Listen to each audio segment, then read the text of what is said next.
আসসালামু আলাইকুম। আজকে আপনাদের সাথে শেয়ার করব আমাদের পেজে মুরজি মান্ডিনি থেকে ড্রিম কেক কিভাবে তৈরি করি। প্রথমে আমি এখানে কেকের লেয়ারটি দিয়ে নিচ্ছি, তারপর এখানে আমি ব্যবহার করব চকলেট গানাশ।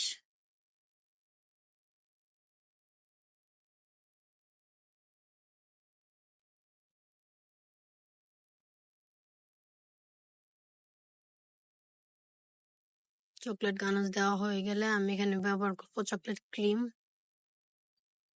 তারপর একটা চামচের সাহায্যে আমি খুব সুন্দর করে এটাকে দিয়ে নিব। তারপর এখানে আমি ব্যবহার করছি milk chocolate ganache. Milk chocolate ganache দেওয়ার পরে আমি এটাকে ভালো করে সেট করে এখন এর উপরে দিয়ে নিচ্ছি ডার্ক চকলেটটা মেল্ট করে। তারপর এখানে আমি একটু কোকো পাউডারটা ডাস্ট করে নিচ্ছি।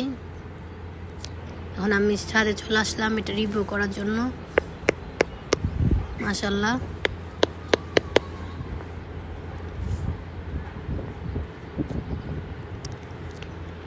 এটা অনেক দিন আগের ভিডিও ছিল, কেউ আবার ভাববেন না যে এটা রমজান মাসের ভিডিও। এতদিন পরে আমার সময় হয়েছে ভিডিওটি মেক করার, আপনাদের সাথে শেয়ার করলাম।